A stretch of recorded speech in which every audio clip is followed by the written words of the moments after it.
बोलो सच्चे दरबार की जय, भगवती मैया की जय।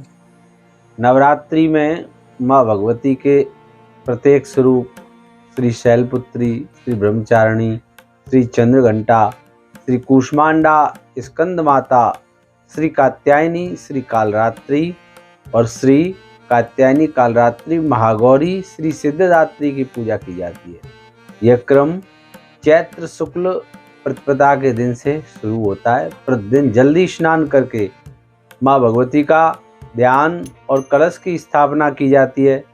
कलश स्थापना विधि इस प्रकार से है। देवी पुराण में माँ भगवती की पूजा अर्चना सर्वप्रथम कलश स्थापना करके की जाती है।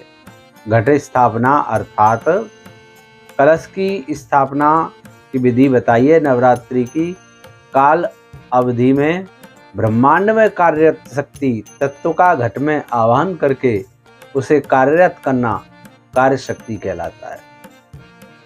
यानी कि धर्मशास्त्रों के अनुसार कलश को क्या है, सुख समृद्धि का कारक माना गया है। वैभव और मंगल कामनाओं का प्रतीक माना जाता है। तो कलश के मुख में भगवान विष्णु का निवास है, कंठ में भगवान शंकर का है और मूल में ब्रह्मा जी का निवास है और मध्य में सभी मातृ शक्तियों का वास है। तो इस प्रकार से माँ भगवती की आराधना करनी चाहिए।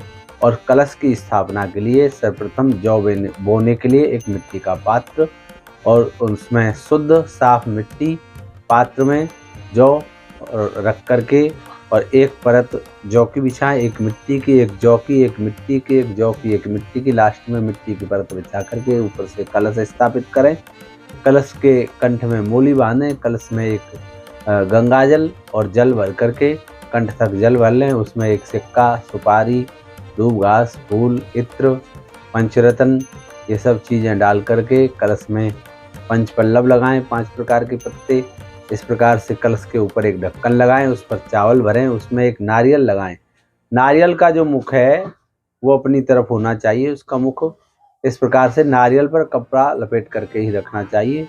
इस प्रकार से माँ भगवती की पूजा आराधना के लिए सर्वप्रथम गणेश जी का ध्यान करके कलश की स्थापना करनी चाहिए। फिर माँ भगवती का ध्यान करके उनका भी पूजन और पाठ करना चाहिए। बोलो सच्चे दरबार की जय।